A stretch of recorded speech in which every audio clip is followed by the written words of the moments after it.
And welcome to another ohmTown Daily, Season 2, Episode 263 for September 20th, 2023. Tonight we're going to discuss Taylor Swift fans unlock vault swiftly. Why Bloody Marys taste better on an airplane. I suspect it's because you're on an airplane. Pennsylvania state government to deploy AI. The Apple Watch, when to switch. Boop a Snoot to ID your pet. Blindly following map directions. Terraria donates to open source. Neuralink Human Trials, of course, despite ethics concerns, money's involved. Krafty recall of American cheese. And the discovery of a sunken Egyptian Greek city. Next.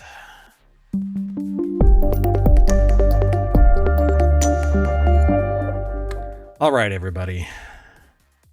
We've loaded up 10 tabs. It's actually 20 tabs, but 10 tabs of content and the sites that are connected to them. I have absolutely no... You know what? I do have something to discuss, but I found it on another website, completely different website. I won't name it because it's more of a social discussion than it is actual content. It's just somebody's observation.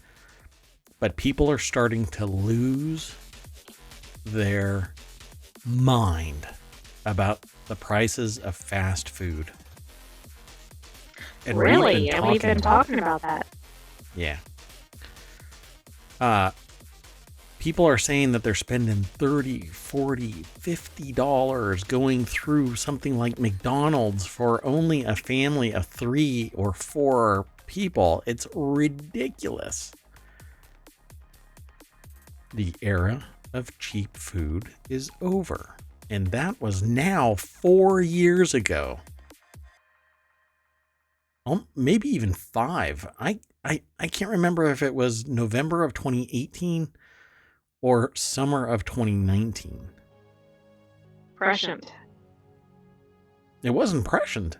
It was a complete stranger saying in a random... No, I mean that person was. Oh no, I still don't even think that it's prescient there. I think that they were a manufacturer of the raw goods, like the source level where they're the ones that own a large swath of the food supply chain. And they're reining it in. It's kind of like OPEC Plus saying, you know what? We can make a shit ton of money.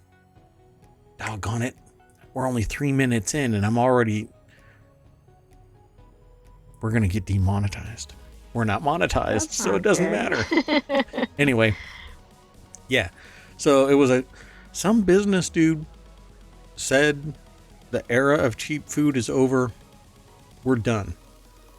And I keep saying to myself, what exactly did that mean? And why do they know? And I can't figure it out.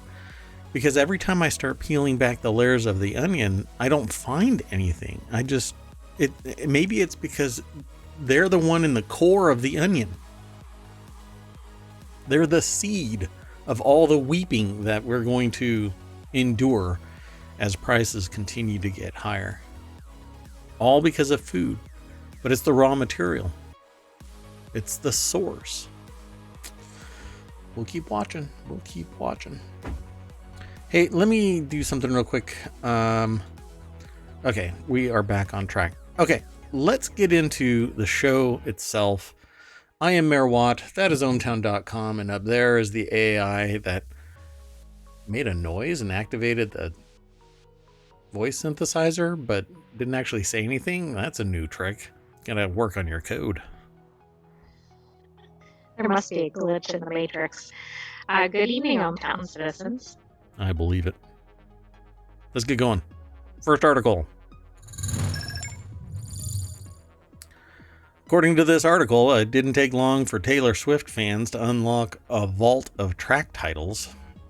Taylor Swift fans were invited to solve 89 word puzzles to unlock the titles of 4 of the 5 vault tracks expected to appear on her next album, which is apparently, is it 1989 Taylor Swift's way or something like that. Let's go look at the source. I thought that one was already released, but maybe not. So it says this is Megan Ruse over at Newsweek.com, and the video might actually have something. It's 1989, but it's Taylor's version. There we go. So Taylor Swift fans put their heads together this week to unlock the titles of 4 of the, it says 5 vault tracks. I'm not sure what that means. That are expected to appear on the pop singer's upcoming album 1989 Taylor's version. You know how she lost access to all of her original, and she's spinning it her own way again to recover control over her own damn artistry.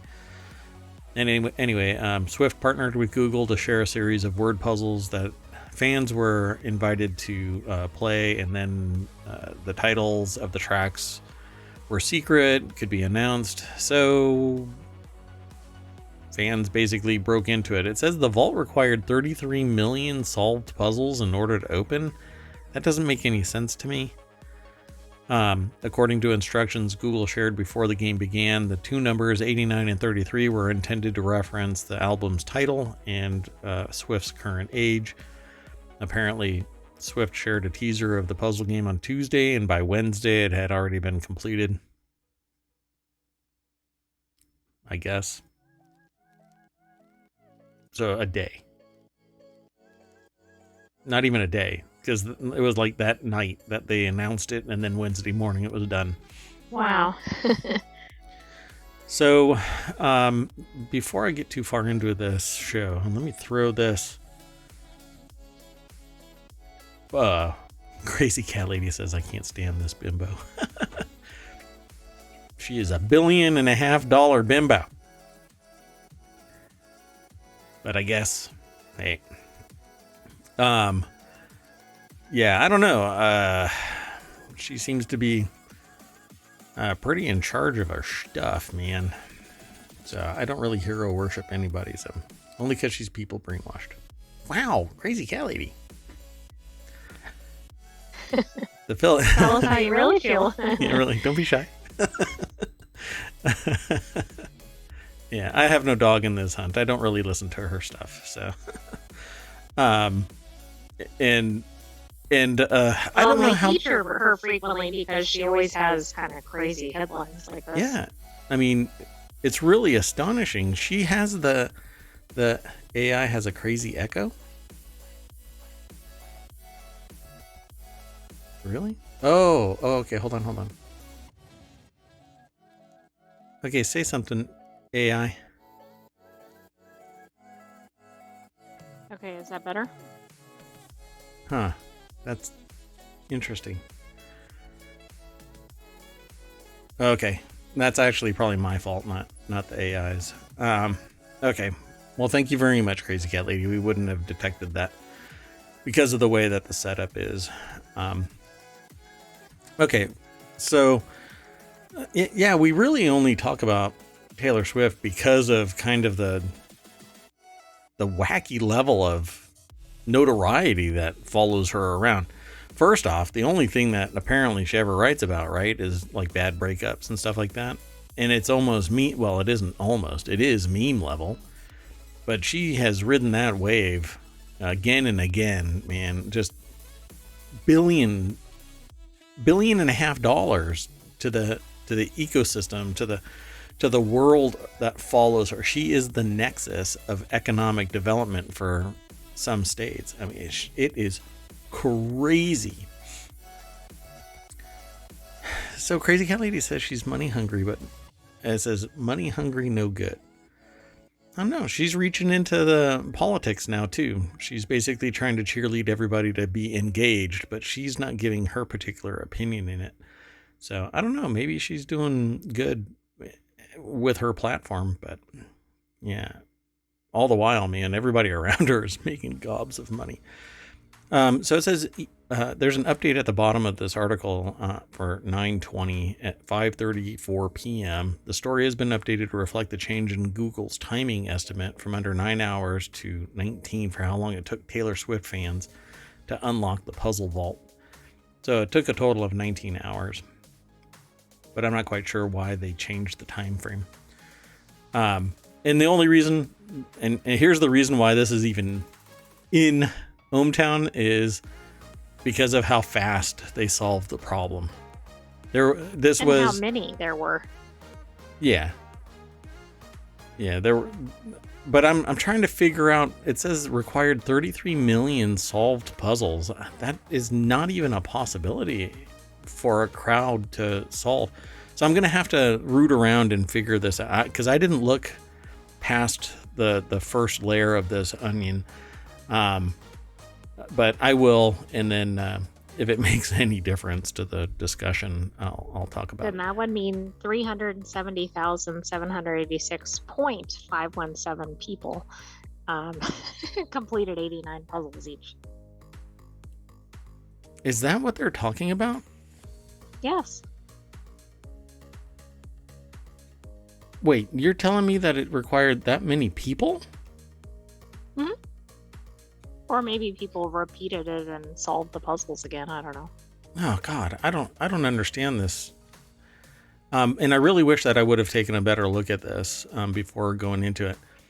It says 33 million solved puzzle. Vault required 33 million solved. I thought it's referring to the number of puzzles that needed to be solved, not people. It is, but there were 89 different puzzles. So doing the math, that's almost 400,000 people. So there were 33 million people that worked on it? You got to tell me what's going on. Explain this. No, there were 89 total puzzles. Right? But in order to unlock everything, 33 million puzzles had to be solved, which meant almost 400,000 people had to solve the full set of puzzles.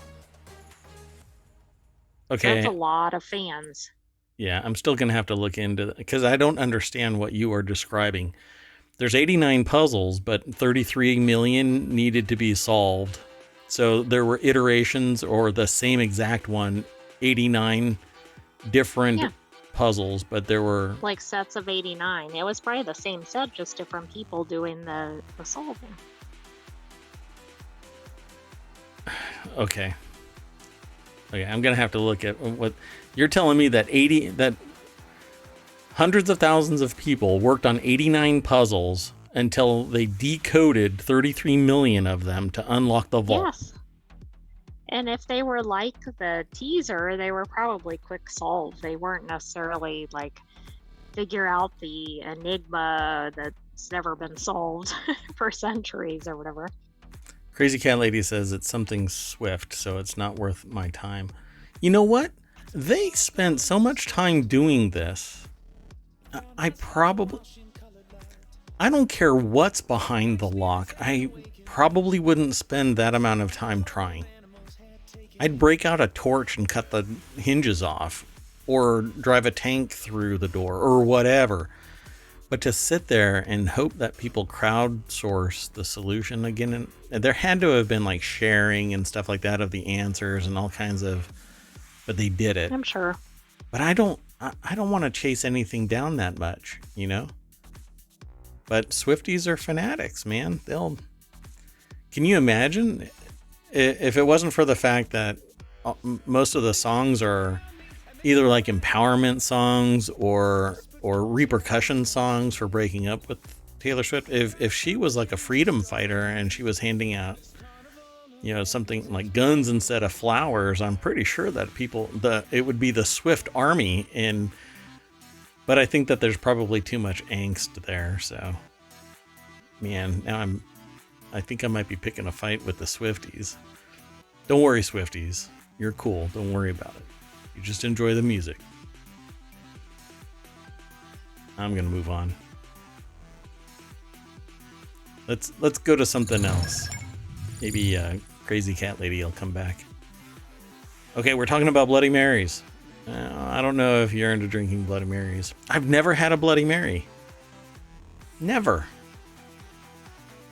Is now the time? I gotta take a flight. Well, I suppose, but yeah, I was going to say you need to take an airplane and then try one, I guess. That's an interesting... Hey, you know, not to go back here, let me throw this into the chat. But how about this? Wow, Crazy Cat Lady, you might be onto something. Well, first off, Crazy Cat Lady says that their grandmas love Bloody Marys. Never had one, really, honestly.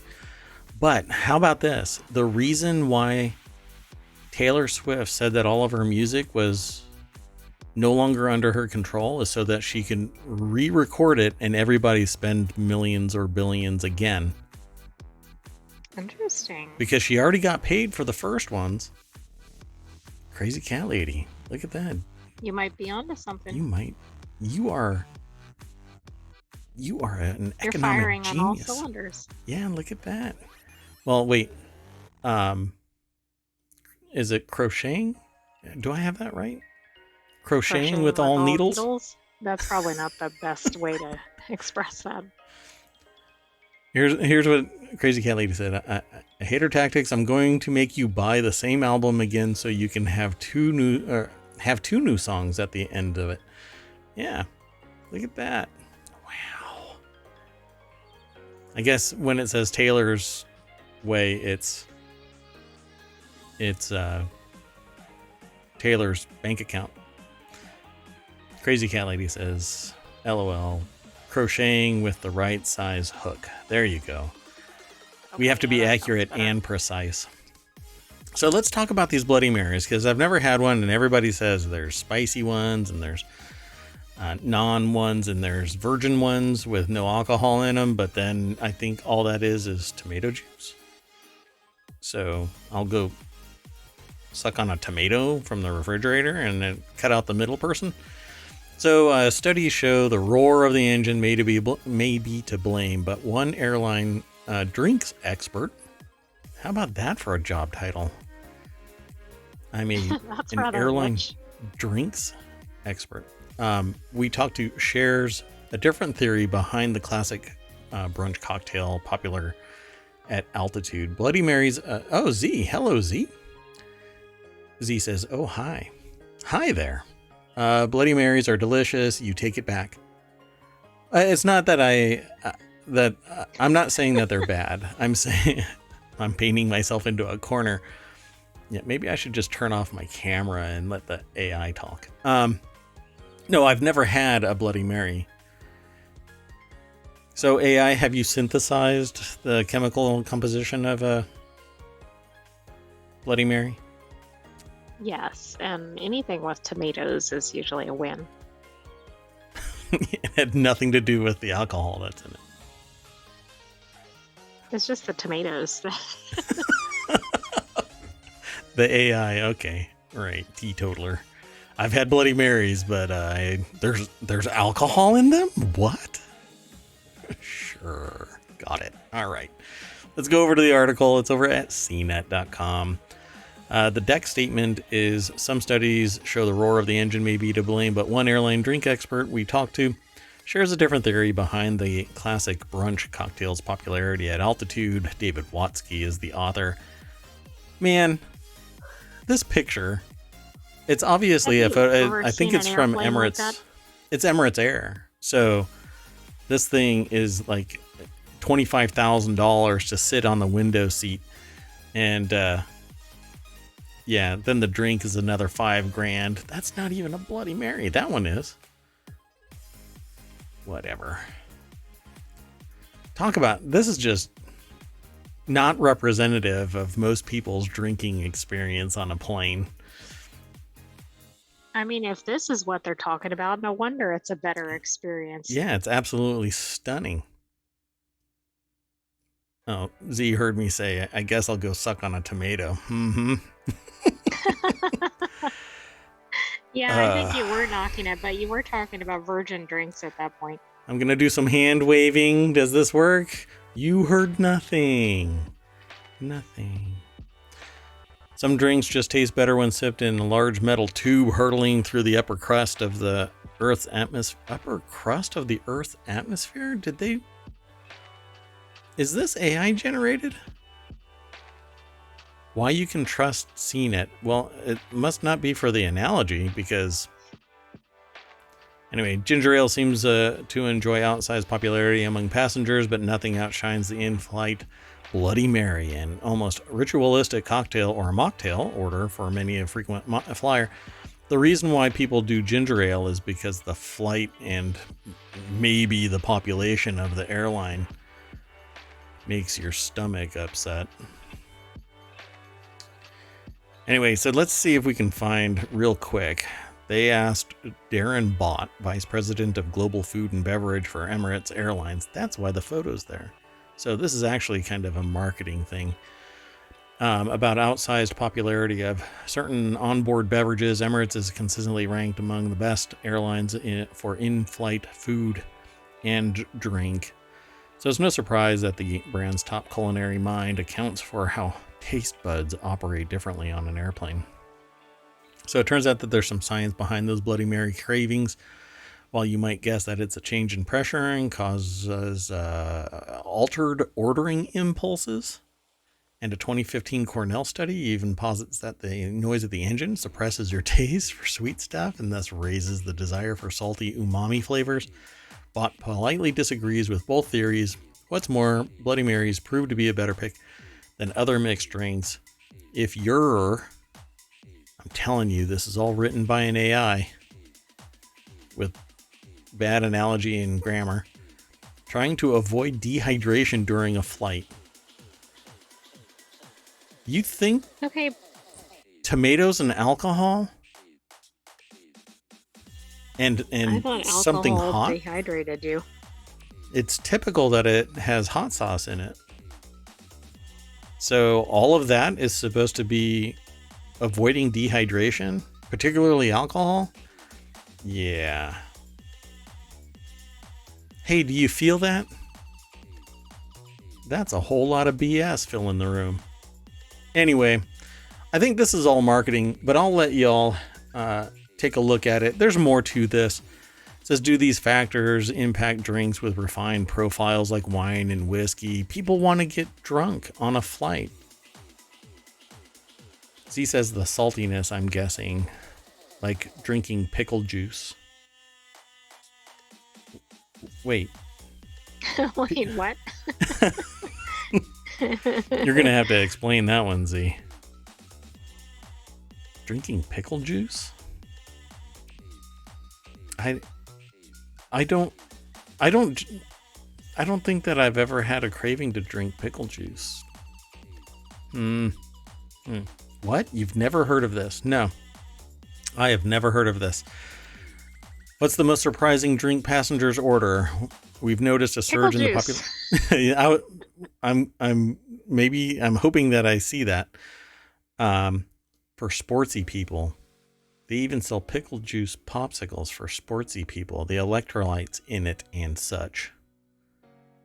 But pickle juice is like a really high, like spike level of salt, and I understand, because to stave off dehydration, you actually take salt tablets, but you also need the water, and alcohol and salt don't really work well together, because the alcohol is actually, well, hate to break it to everybody, but alcohol is actually poison. That's why you get drunk, because you metabolize it into something that isn't biologically compatible with your brain. So what's your what's actually the most surprising drink? Yeah, that's actually pretty interesting. So do-it-yourself cocktails give our in-flight crew a chance to show off their training and make a perfectly balanced drink, like our breakfast martini, which is gin, orange marmalade, Cointreau, and fresh orange juice. I'll take the fresh orange juice, even if it is kind of a sugar spike, especially in the onboard lounge on one of our A380s. Okay, so if we haven't really hit the ad level, this probably would have been more moderately discussing the alcohol, the drink and stuff like that, if it were on VinePair. But this is just kind of off the hook advertising. So that's okay. It's interesting. There was some astounding idea that was about Bloody Marys, but I didn't Yeah. quite get that. But From it's the just article. opinion. It's neat to read, but it's just opinion. Let's keep going. Before we go, though, Crazy Cat Lady said, daughter just called to tell her college refunded $80. So are you saying that dinner's on you? There's 4 of us discussing stuff actively, and others are in the room, so I don't know if that'll... Don't tell us the amount, but I'm guessing that doesn't make you whole. For instance, you might have shelled out thousands of dollars and got $80 back, which is still good, but it's not quite a dip compared to what was paid. Yeah, I'm surprised you got anything. No, it'll go towards a book for next semester. Yeah, tell me about it. Let's keep going. Pennsylvania state government will prepare to start using AI in its operations. So you know that all kinds of typos and grammar errors are going to appear. Technology Today is where this article is housed. Pennsylvania state government will prepare to use artificial intelligence in its operations as states are increasingly trying to gauge the impact of AI and how to regulate it.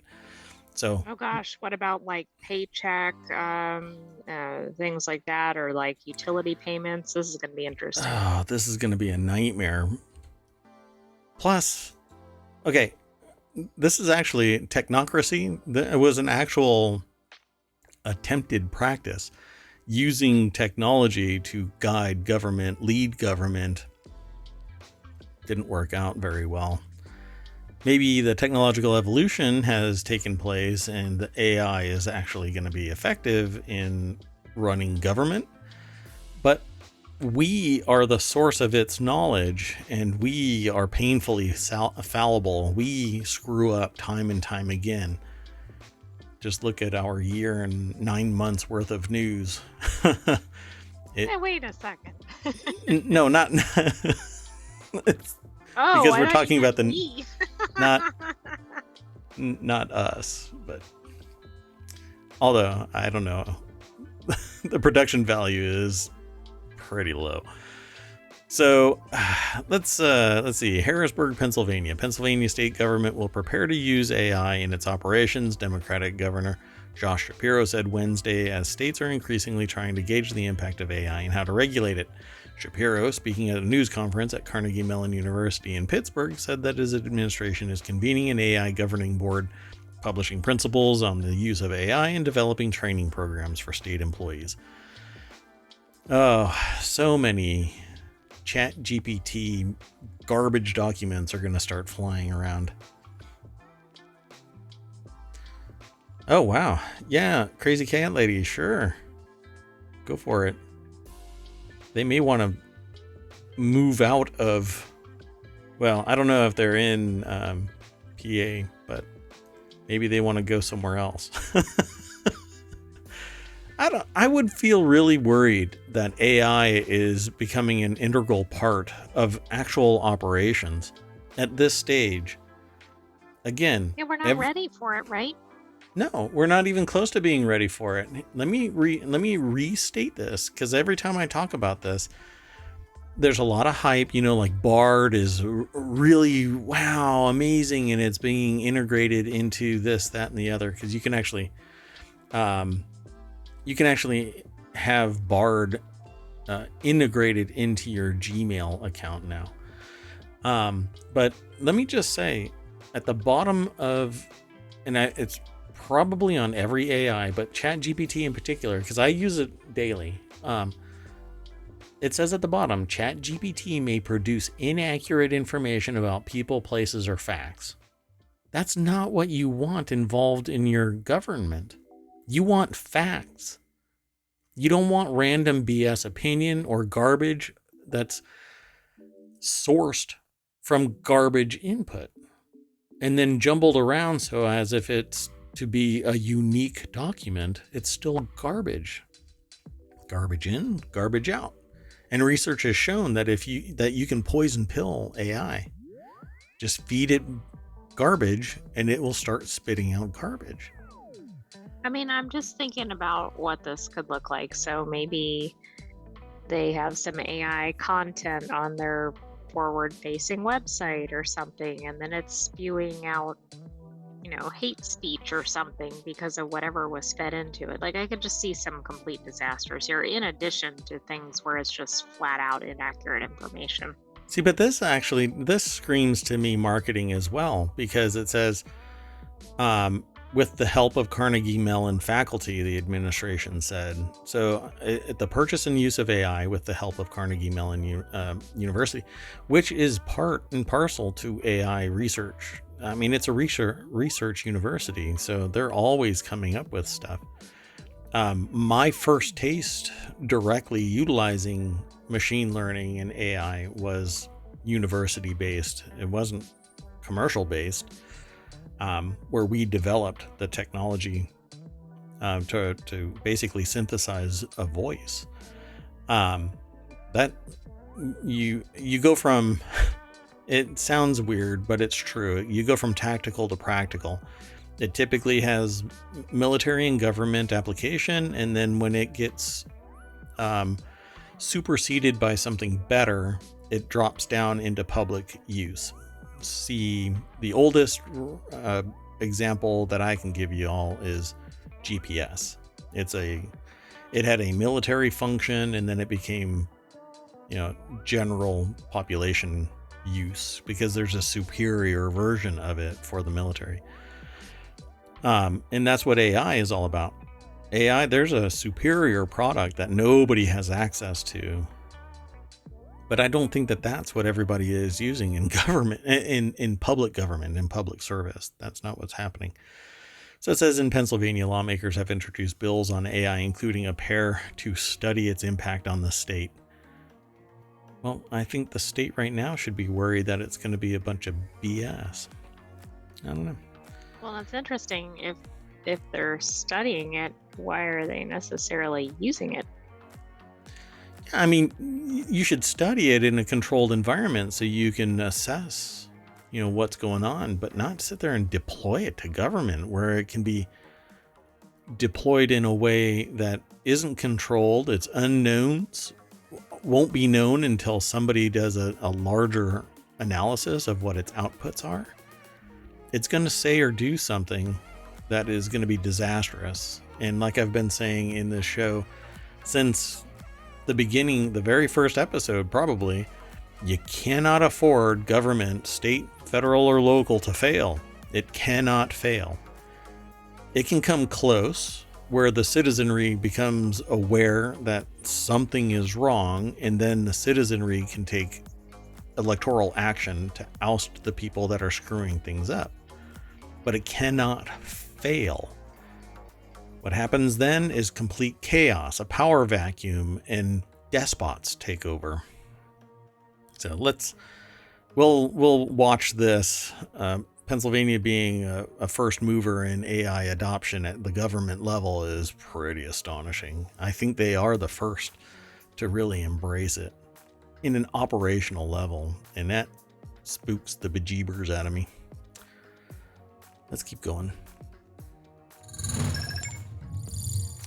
So this next article is over in Smack Talk, Apple Watch, Series 9 versus 8 and earlier. What's the difference? So I have an Apple Watch, but I have been considering switching over to Series 9. My watch is significantly older than any of the versions that they talk about. Why? Because I don't feel there's a significant enough difference. Just the age, that's it. Everything else works, right? So when is a good time to actually switch over? That's why I chose this article. Apple Watch Series 9 is the latest version of the world's most popular wearable. While much remains the same between Series 9 and its predecessors, plural, which is why I have not upgraded, there are a number of upgrades. Follow along for Apple Watch Series 9 versus 8 as we look at everything that's the same and what's different. See, I just got a notice from my Apple Watch that my move goal was achieved. And that's because what y'all don't know is I have an elliptical under my desk, and I've been riding a bike essentially the whole show. So move goal achieved. What's really funny is when I'm sitting in a car and I get my stand goal. Not Yeah, quite that doesn't sure make what's a lot of going. sense, but I guess it's lagged. I'm gonna say that it's lagged. Z says I'm so fancy. Yep. You know me. The mayor of ohmTown. Fancy. Michael Potuk is the, sorry, I mispronounced that at the beginning there. Potuk is the author of this article over at 9to5mac.com. And this is actually a pretty long article in terms of information. It's pretty information dense. Now they've changed. What I want to get to really are these little charts, because I actually took a look at this because I wanted to see if they had my watch in this, and they don't. So my watch is older than Gen 6. When you're off the chart, that's not a good sign. Tell me about it. You know, when they have the age ranges on the thing, and they're like this age plus, and you go, oh, oh no. It almost gives the representation that I shouldn't exist, or I shouldn't be doing whatever they're talking about, right? Oh, I feel sad. So I would say that if you're in my generation of Apple Watch. People? No, Apple Watch. Doggone it. I was in a meeting today and I said that I wanted to use a keyboard and my phone instead of a laptop. I just wanted to be able to walk in with a little Bluetooth keyboard, plop it down, and just start typing into the notepad. And somebody on the other side of the room said, isn't that going to be hard on your old eyes? Are you going to be able to see your notepad? And I almost threw a chair across the room. So talk about flipping a table and rage quitting out of this meeting. So the processor is steadily getting better, but is it really, right? So 6, 7, 8, then 9. In the 9th series, the ultra wideband chip expands its capabilities. It also jumps to 5.3 from the series 8 and 9 on. It goes to 5.3. That's one of the reasons why it's a much longer living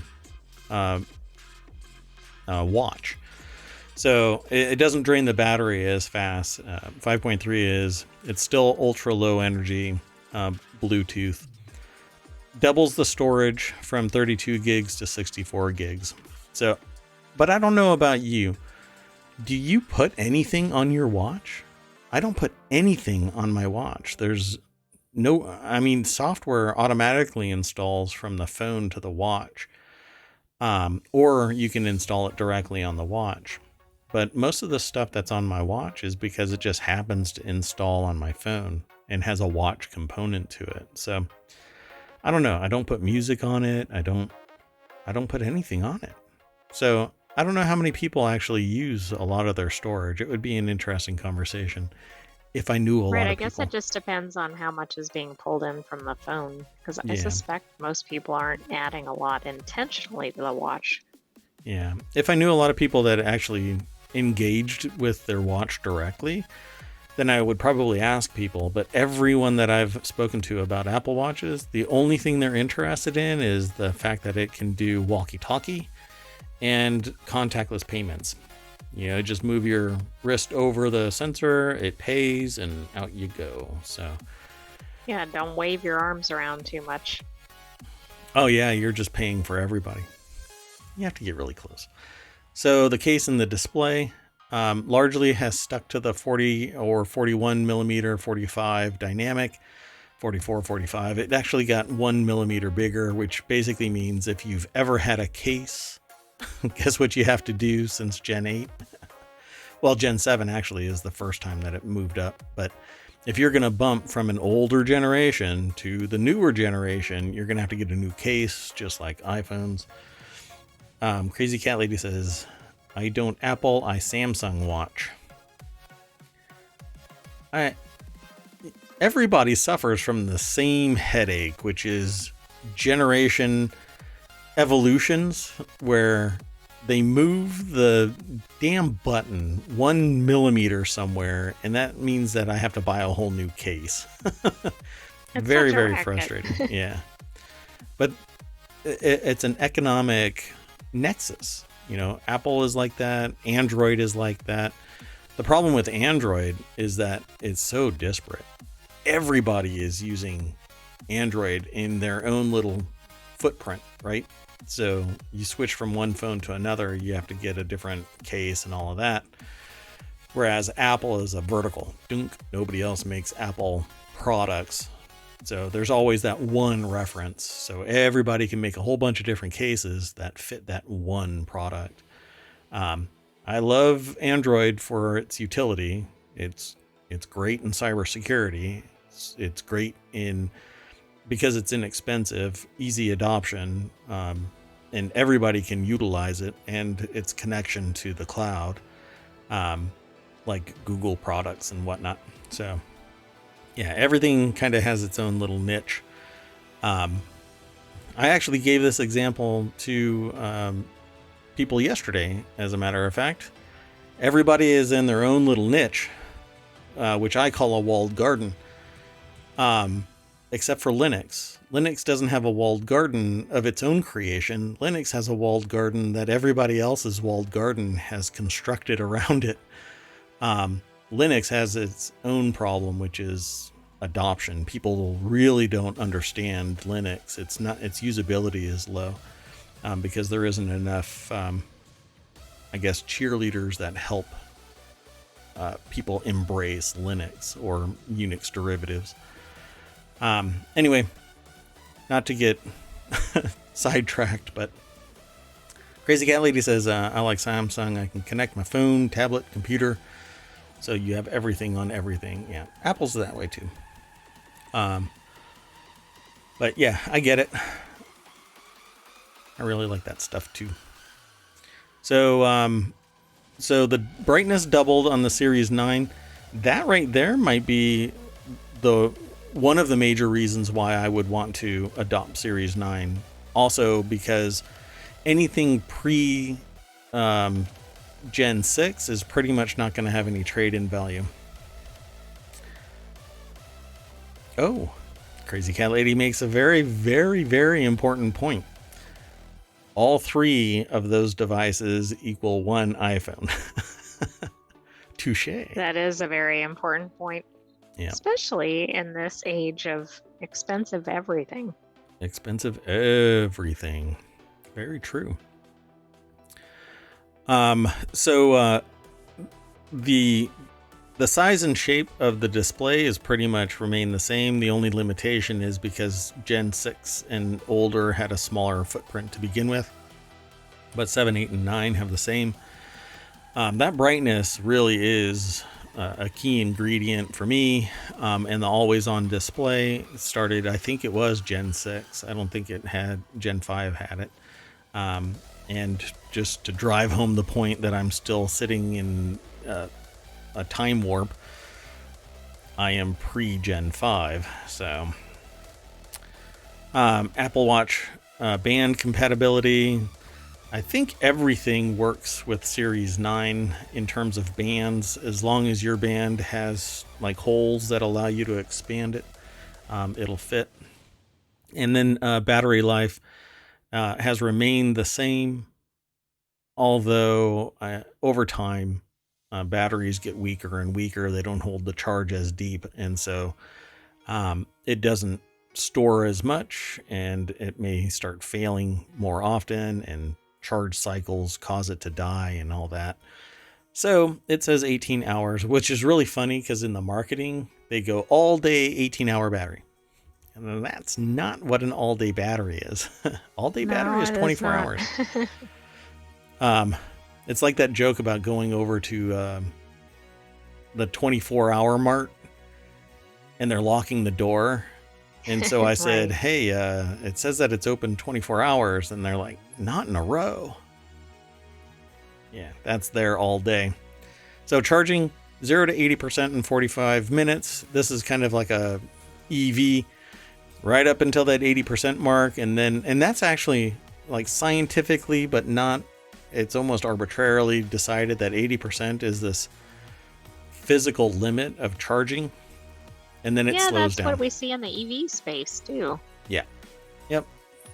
Because I guess the research has shown that at 80%, it gets harder to pack the electrons in, so it doesn't store the energy as fast. And temperature goes up, so you have to worry about heating, and it slows down the charge time so that it doesn't like boil itself. Because you can fast charge something, but that can cause problems. Then they talk about key features. The one main ingredient with this new build is that they're seeking carbon neutrality, and that it can charge faster. Obviously, every generation is a new chip, new bands, new everything, but that brightness is the big thing for me. Always on display already existed, but other than that, I think everything is just kind of evolution. But that brightness is a major player. That way you can see it in the daytime with much more ease. So pretty cool. It says on-device Siri because now it's not sending out the request to phone or Apple. Double tap gesture control, and then Siri Health does greater tracking. So and if you're into this kind of a thing, the watch tracking for health purposes is spectacular. It's really neat. And they're starting to work. They're trying to deploy blood sugar tracking. Right now you can do heart rates and blood oxygen and stuff like that. But other than that, I don't see all that much of a change, and so I've been shying away from the idea of getting the 9. So anyway, I've spent a lot of time on this, so let's keep on trucking through this. I'll play catch up. I think you could do a whole episode on that article. Yeah, it's basically the Wanted show that I just did. Right.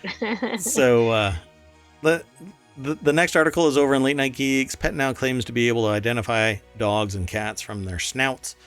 I called this section the boop a snoot to ID your pet. It's over at TechCrunch, and a company called Pet Now claims to be able to identify dogs and cats from their snoots. Kyle Wiggers is the author. Apparently it's an app, and you can point it at your dog and it will identify your dog. Standard pet ID tools like tags and chips are imperfect. Tags become easily detached, and not every owner is comfortable with the idea of microchipping their pet.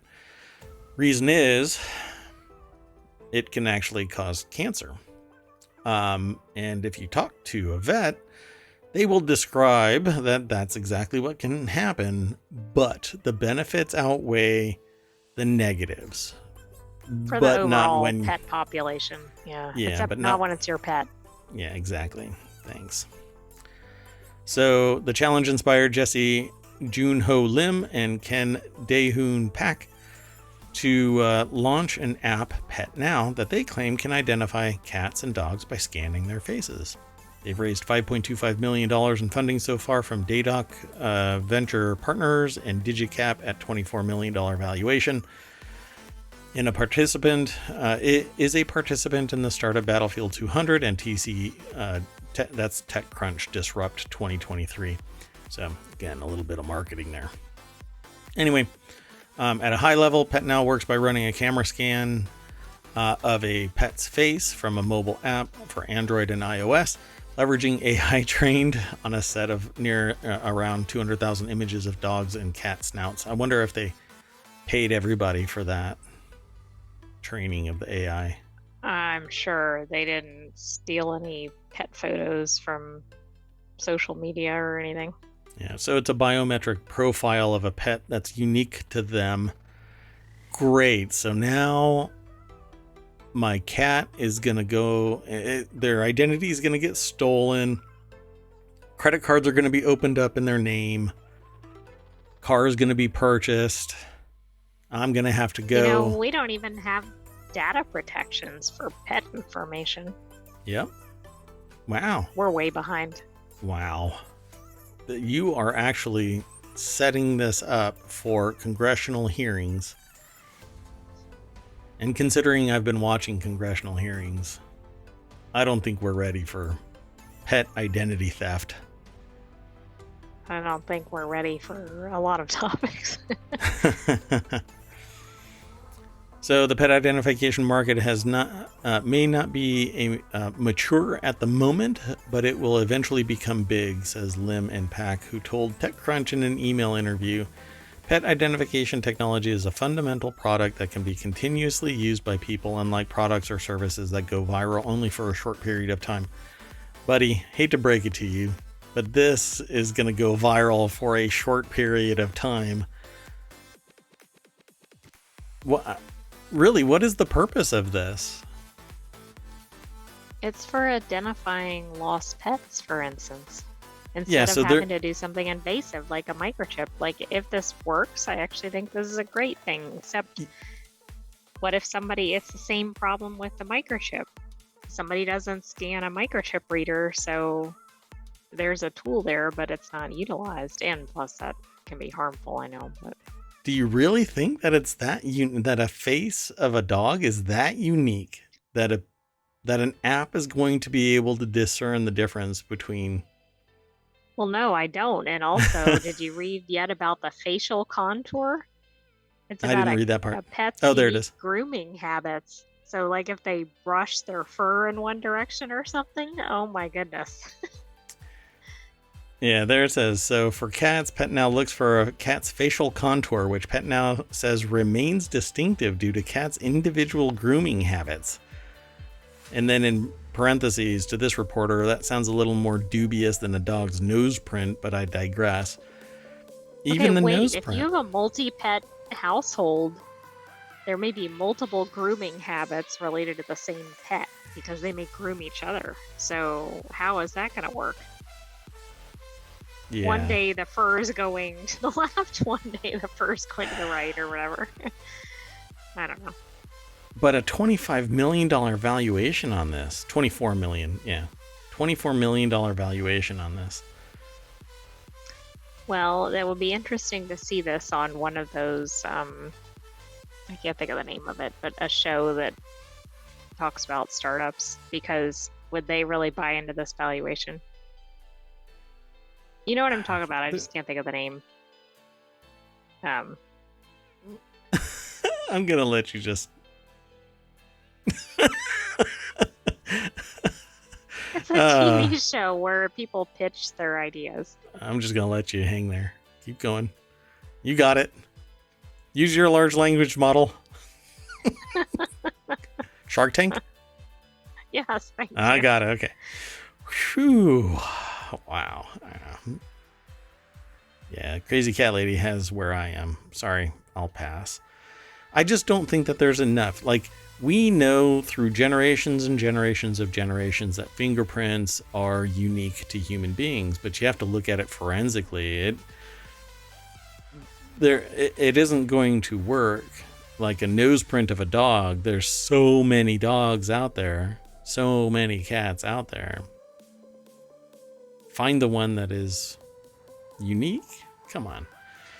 I don't think there's enough evidence. But hey, if somebody else is willing to throw millions of dollars at this with the aspiration that it's going to get a 9 times multiplier on it, good luck. Good luck. Let's keep going. My yellow lab looks just like her mom. Yeah, but have you actually done a Snoot print and then compared it? Take it to the police and say, hey, does this nose print look like that nose print? And they'll break out a big book of nose prints, and you can flip through it, and then there's a lineup, and you can go, that's the one. Yeah, but then they're gonna have like a lab mixed with like a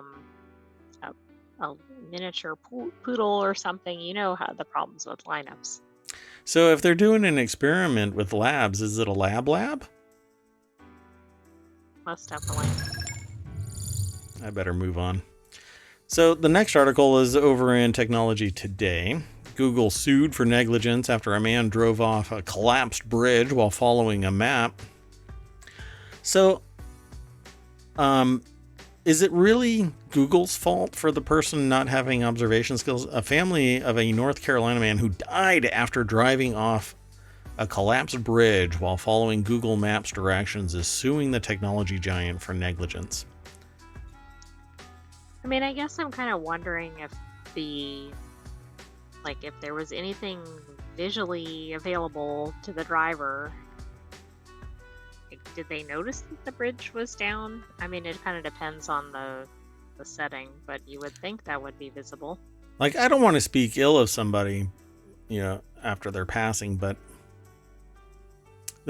first off, this is an APnews.com article. Hannah Schoenbaum is the author of this. It says Philip Paxton, a medical device salesman and father of 2, drowned September 30th after his Jeep Gladiator plunged into Snow Creek in Hickory, I guess outside of North Carolina. Here, I didn't throw this into the chat.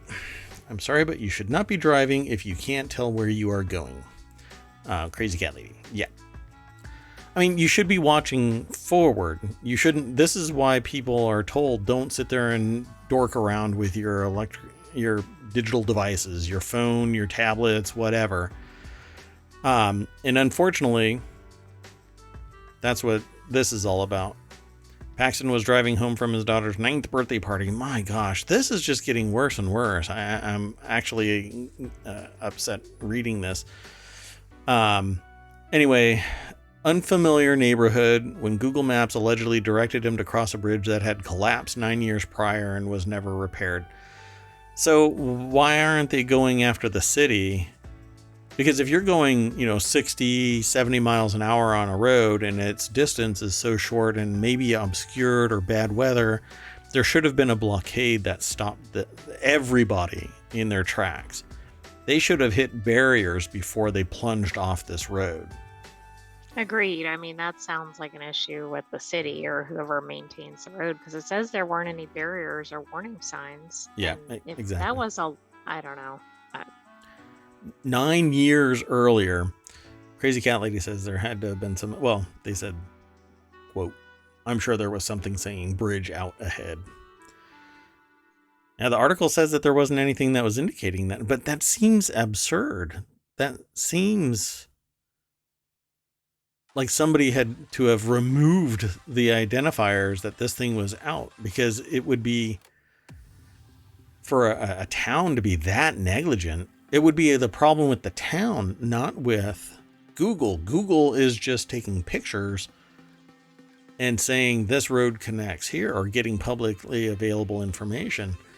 I find it hard. Is it getting its data from the city, for example, and the city didn't update it? I mean, but I think in terms of like the barriers or signage, that's where it's a city issue. And then it also mentions that it might have been privately held or maintained, so that's a whole nother layer of issue.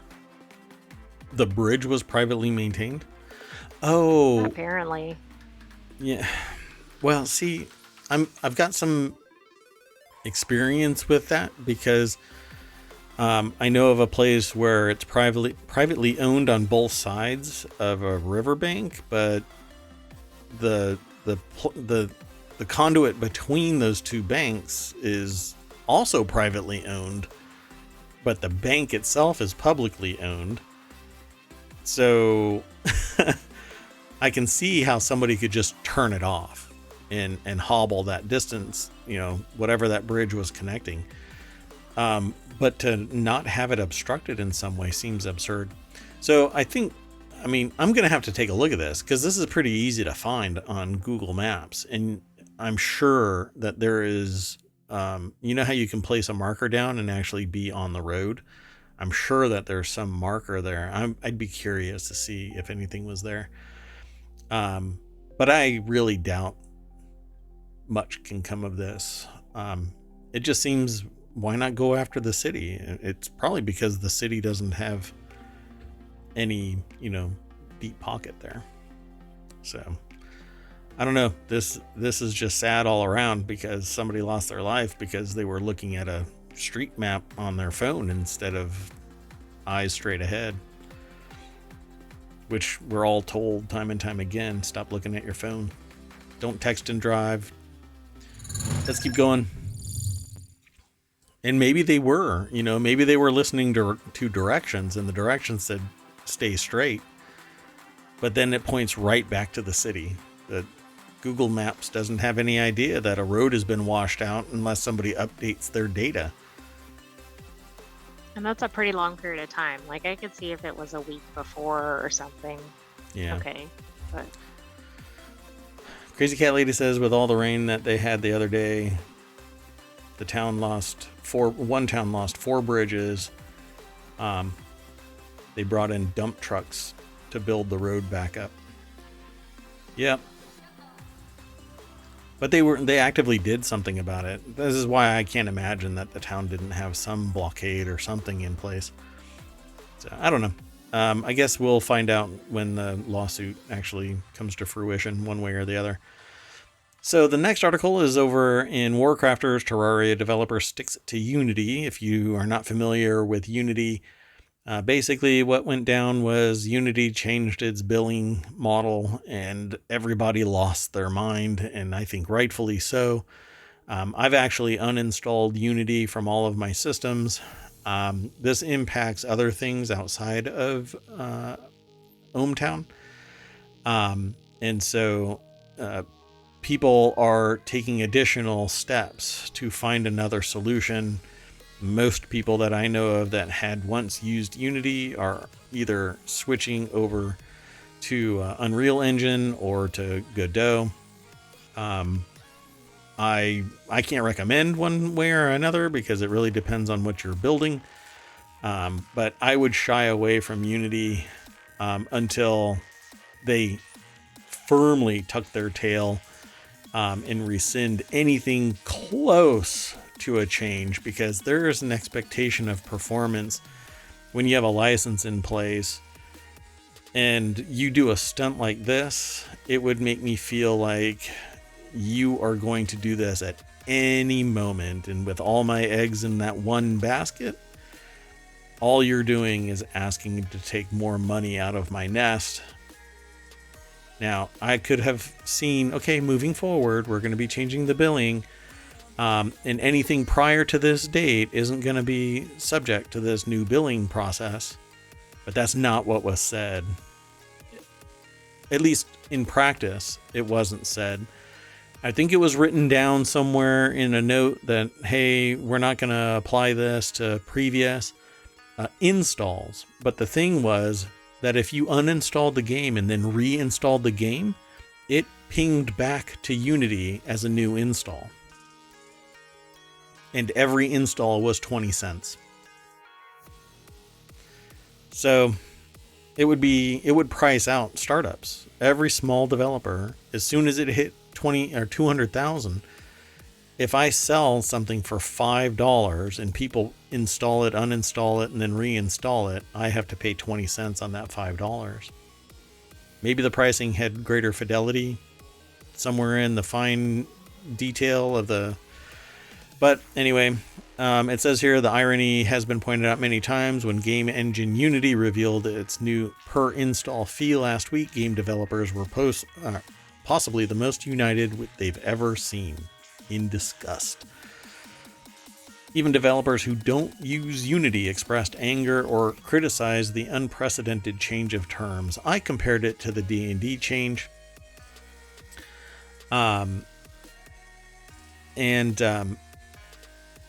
Since my conversation, I've heard other people make that same alignment. So let's go over to the actual source of this article, Tyler Wilde. There's a deck statement here that says, we feel like we cannot sit idly by as these predatory moves are made against studios everywhere, said Relogic. Relogic is the developer of Terraria. Wildly popular. The loss of a formerly leading and user-friendly game engine to the darker forces that negatively impact so much of the gaming industry has left us dismayed, to put it mildly, wrote the studio. While we do not personally use Unity outside of a few elements on our console/mobile platforms, we feel like we cannot sit idly by as these predatory moves are made against studios everywhere. I agree. Relogic has also committed to donating $1,000 a month to each project, with the only stipulation being that they stay their developer-friendly course. This is donations to Godot and FNA, two free publicly licensed engines, the former of which has particularly gained attention as a Unity alternative in the wake of the new terms. I actually started learning Godot a little while back, but I tend to try to educate myself to a certain level so I can at least have some conversational knowledge about material. And then I have to bow out because, well, I can't be a subject matter expert in everything. So I am, my ocean of knowledge is a foot deep in 10,000 square miles versus 10,000 miles deep and only a foot wide. So at any rate, this is really interesting, and I really like the idea of supporting these free, budget-minded development environments. The only problem is that while they may be free, at some point they have to be compensated for their work. So I can imagine once you hit a certain price point, because I don't remember the terms of service for Godot or FNA, but I think that there's a strata. Like if you hit a certain level, then you start paying. But again, don't hold me to that. At any rate, Unity basically shooting itself in the foot. I just don't get it. I mean, I thought Unity was kind of like at the top of its game, and I do not understand this maneuver. It's funny that you said that. Unity at the top of its game. Unity, it's a game development. It was a lot funnier in my head. So, yes, it was basically Unity and Unreal Engine. Those were the two. There's Unreal and Unity and Blender, and there's certain environments that everybody was using for game development. And I even promoted Unity with people. Then I start getting people calling me and texting me and emailing me. Hey, don't shoot the messenger. I'm just saying that years ago, they didn't lose their mind. Yesterday, they lost their mind. Anyway, let's keep on going. I mean, don't these companies, though, see how all of these things have gone so poorly for everybody making similar moves? I mean, there's been so much pushback from the public that I don't get why we keep seeing this from companies. This is the same CEO who, while working for Electronic Arts, tried to monetize bullets in a game where you shoot bullets. It's all about bullets, constantly. Right? It's all about greed and making money. And I talked about that, I think it was yesterday or maybe the day before a show. I forgot that was the same person. Yeah. Yeah. If I was the board, I would never have hired this guy because his idea about monetization is purely punitive unless they're ultra wealthy players, and those are the unicorns, the whales, the people that have money and are willing to spend it. But nowadays, even a grilled cheese is wildly expensive. You can't do this kind of stuff. But when there's a lot of money out there, then I guess you take this chance and hope that the building doesn't get burned down, for crying out loud. I mean, this is a horrible decision. Up the price beyond the threshold, right? Like, okay, we were going to take 1.5% if you sold beyond $200,000. So now say we'll take 1.75%. And if you have to do that every couple of years, that's what everybody else is doing. You're still not going to make some fans. Others are going to switch to Godot because you start changing the terms. That's exactly what happened with AD&D. They changed the terms after 20 years of the community building up around AD&D. And the moment they did that, everybody switched to Pathfinder.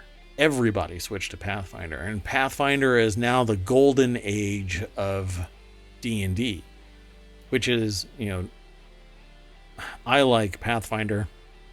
I've got version 2 of their books sitting right there staring at me. So you make these mistakes, your community doesn't come back. Not this day and age. So they really screwed up. All right, let's keep on going. Here is the next article over here is in Mobile. Neuralink Human Trials set to proceed despite ethics concerns. Now, the context for this is the other day I was asked what I have against Elon Musk, and I basically just kind of went off. But for this, I have a serious problem because I know about medical reports where a person who adopted a certain type of technology couldn't get it removed because it was a brain implant, couldn't get it maintained because the grant and the facilities behind its implant were disbanded, ended, so support ended, the doctors moved on, the technology aged and then was no longer workable.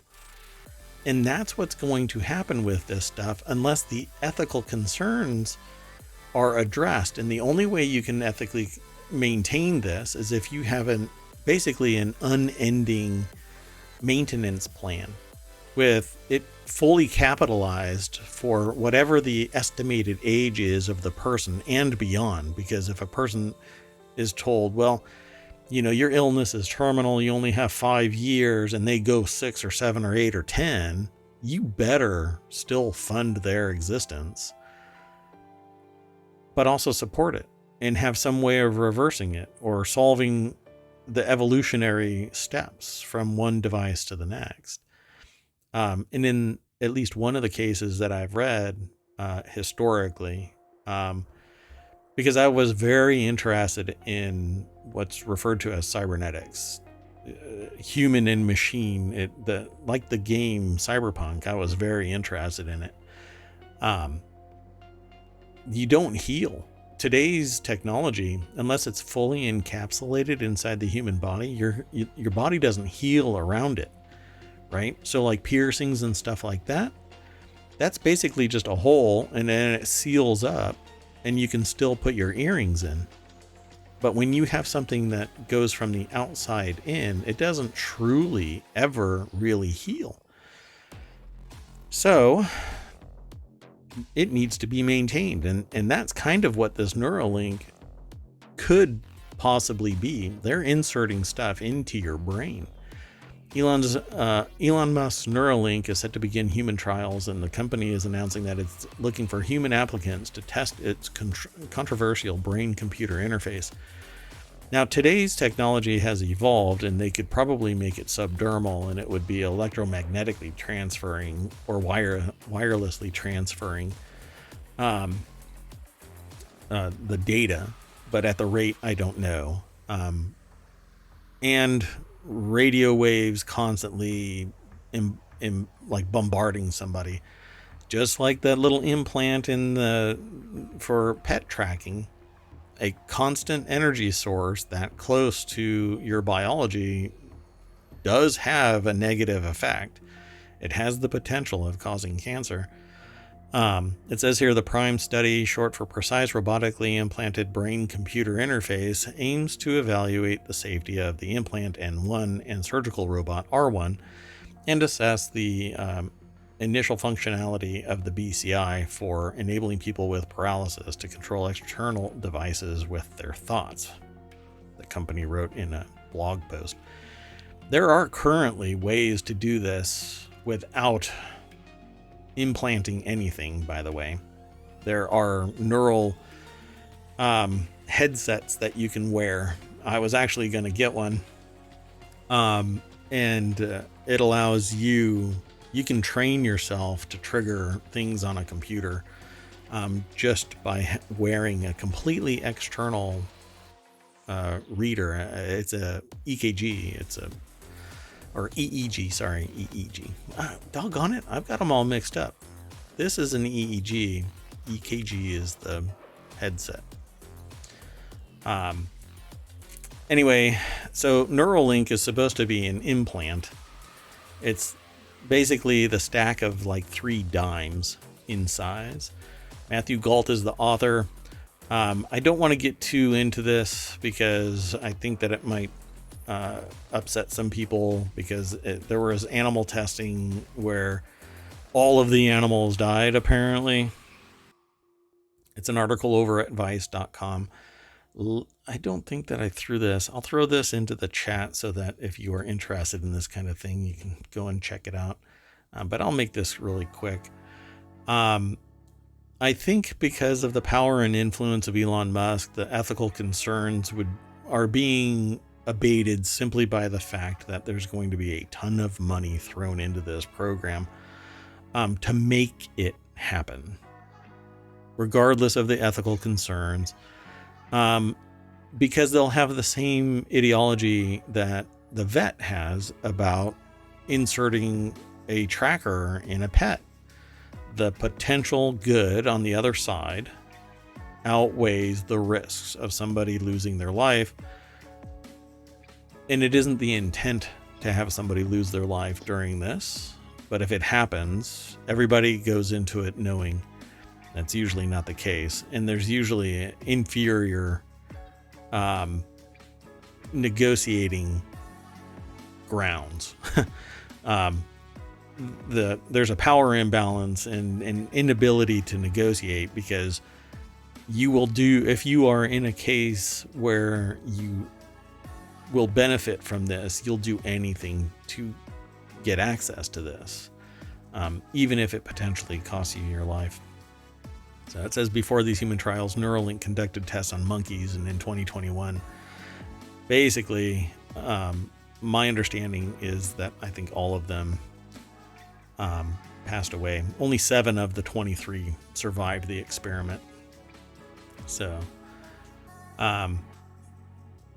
and depending on who you are, this is okay because it's animals. For me, primates, it's a limit that I won't cross. Some people, they work with fruit flies or mice or something like that. Fruit flies, fine. I'm okay with that, even though there might be an alien species out there that one day comes to Earth and says, you guys are flies. But primates, I have a serious problem with experimentation on primates. So I will say no to this every day of the week, regardless of the benefits to mankind, personkind. Well, and I think that this is such a high risk item for humans and for animals if they continue to do the research. You want somebody at the head that espouses, caution and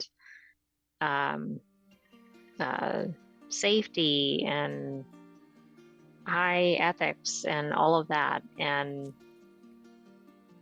we don't necessarily see that at least from the other companies that are run by this individual. And yeah, I think that's a concern. In response to millions of dollars in rocketry blowing up on the launch pad, the statement was something similar to, but it was millions of dollars of taxpayer dollars, not personal money. But I don't want to see, I just imagine the phrase, well, you win some, you lose some. being uttered, and I think it's sociopathic. Complete uncare. Do what you want because you can, and nobody's going to sit there and blow back. So let's move on. This is our PSA for today. Maybe we'll have another one tomorrow, depending on what flows through the news. It's in the Hatch Ideas channel. Kraft recalls 84,000 cases of American cheese slices over choking hazard. Seems like this is almost a every other day occurrence that there's something contaminated. Kraft Heinz announced a recall of Kraft Singles cheese slices after customers complained of choking. Could this be the taste of Kraft cheese? I don't think it's about the taste. Oh, really? Okay. Drew Richardson over at CNBC.com put this article together. Their name is John G. Andrew. It says John G. Andrew, but then it says... That's odd.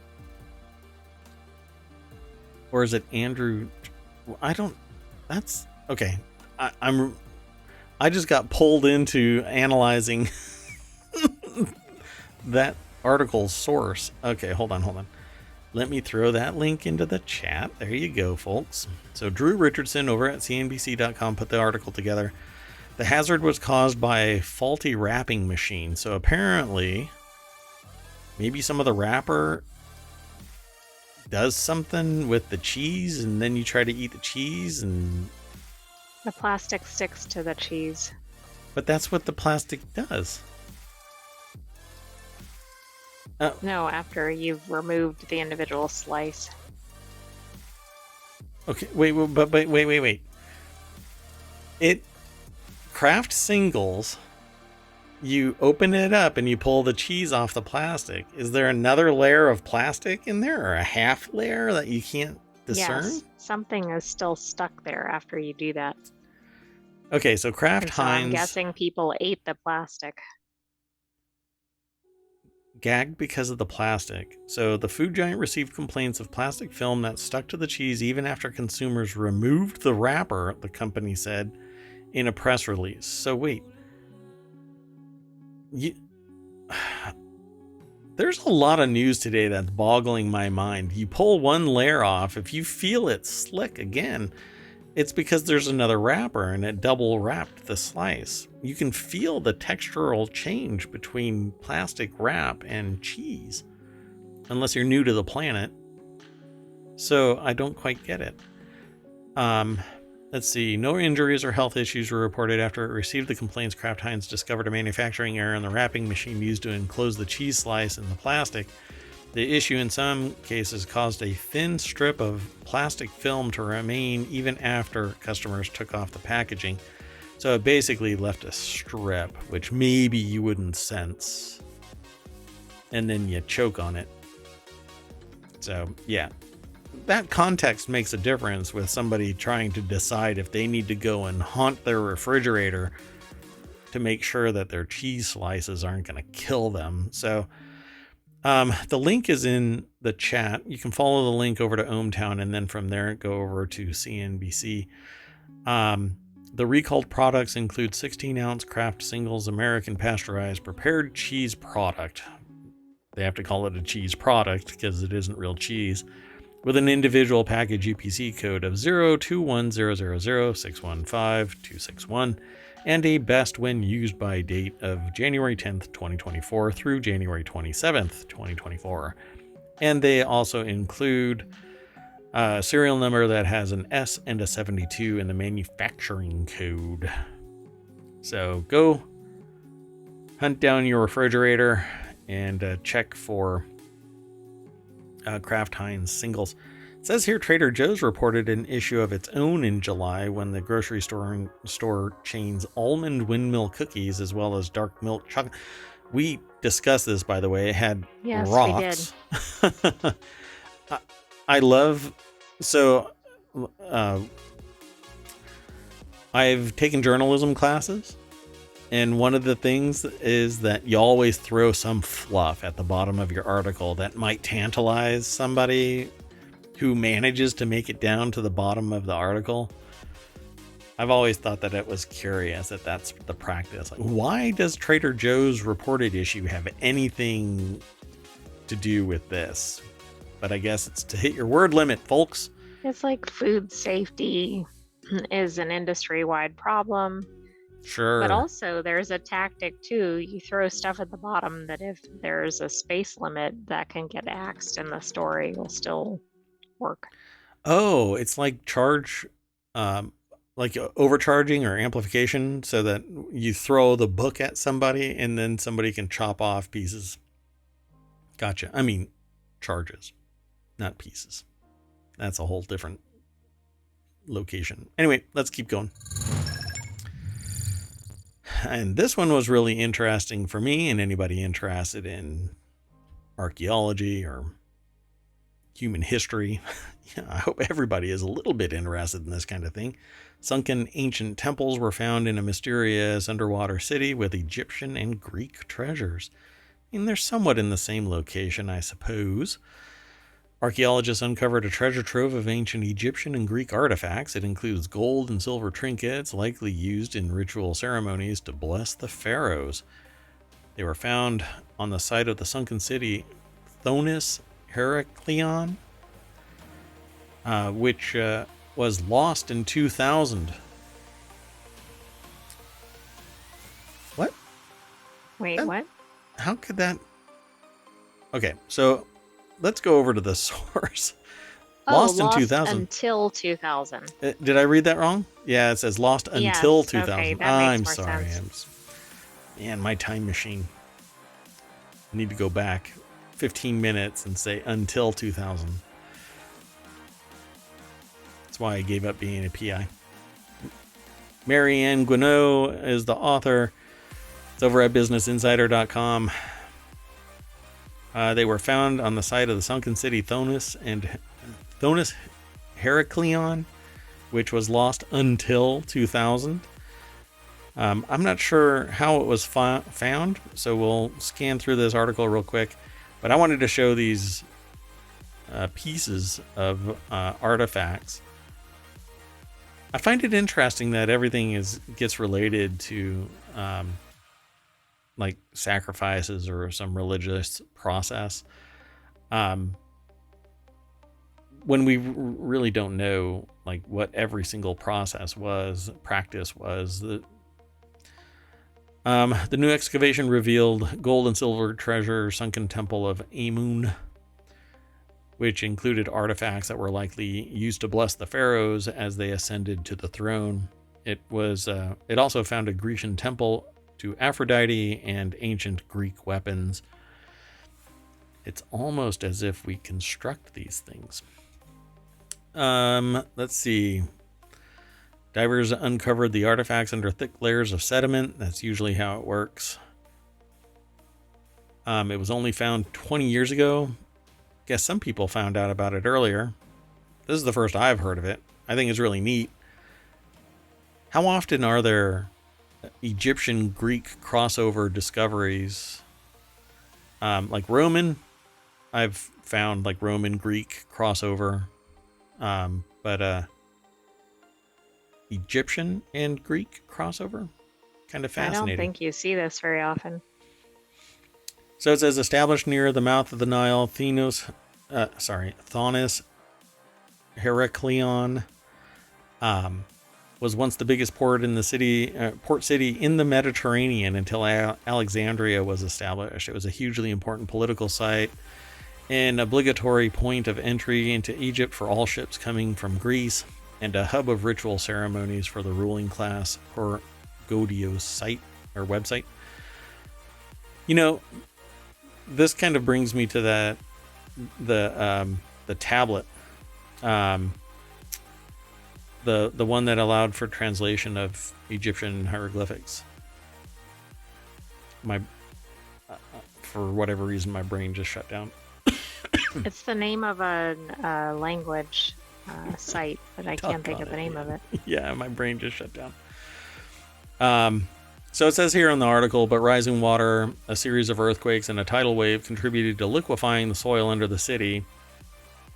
Thonis Heraklion eventually slowly disappeared into the Mediterranean in what is known as Abu Qir Bay in Egypt until it had completely vanished by the 8th century. The city's name and story were lost through the centuries, only being mentioned in passing in ancient classic texts and rare inscriptions. Pretty cool. I'm sorry for the coughing. Let's see. Wow, this seems like it's a pretty big temple. Pretty cool. Anyway, a temple to the king of ancient Egyptian gods. The latest excavation located a precious site, the Sunken Temple of Amun. Pretty cool. I dig this kind of discovery. What is that stone called? Rosetta Stone. Rosetta, thank you. Man, my brain just did not want to come up with that. It took me a while to locate that. So, the Rosetta Stone was only one of many that existed. And I remember seeing it in a museum, and then I totally forgot about the size of it, and it's much smaller than I thought it was. But these little tablets were actually all over the place in ancient Egypt.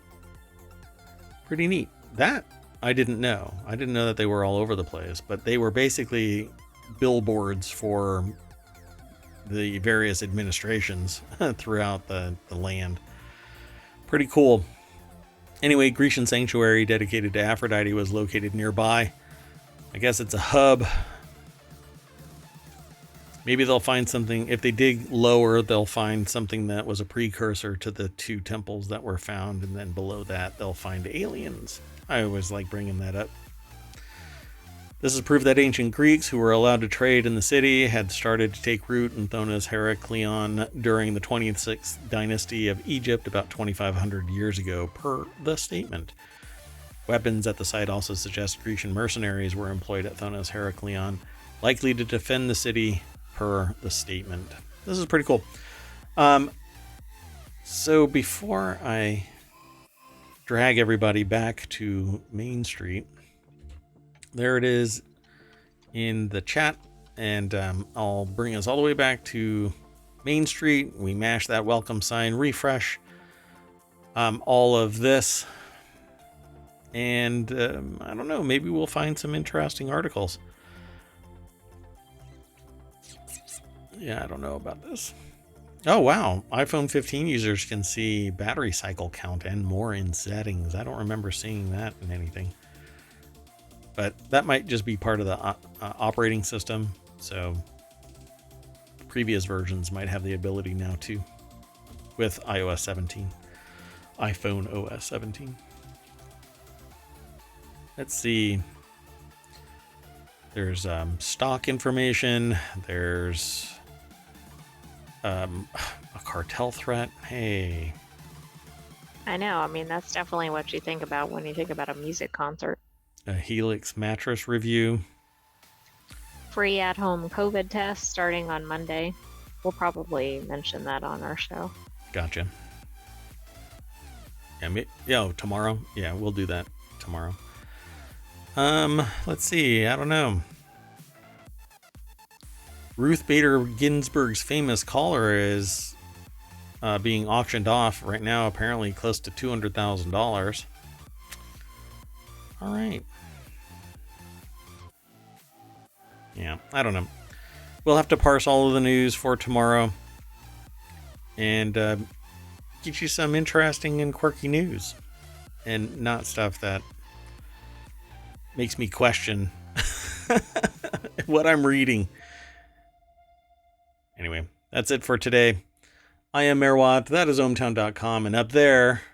Oh, my arm. Sorry. Uh-oh, and when missing.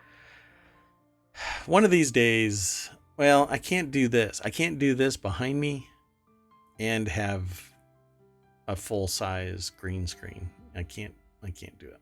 So, anyway. I want a giant LED light board behind me, but that's about 10 feet away from me, and pretty cool. I just want a bigger one with higher resolution. Is that too much inside baseball? Nobody cares about that? It is when you're wrapping up the show. Oh, I'm wrapping up the show. Hey, everybody, see you later. I'm Mirwat, that's ohmTown. And up there is the AI. You want to say bye? Good night, ohmTown citizens. We will see you tomorrow at 8 p.m. Eastern. Or I just will never stop streaming. If you're all out there still in chat, thanks for hanging out. Always a pleasure to have you here chatting with us about the news and whatnot. See you tomorrow. Same time, 8 p.m. Eastern. No longer 9. Who knows? Maybe I'll move it to 7 in a year and a half. We'll see. Take care, everybody.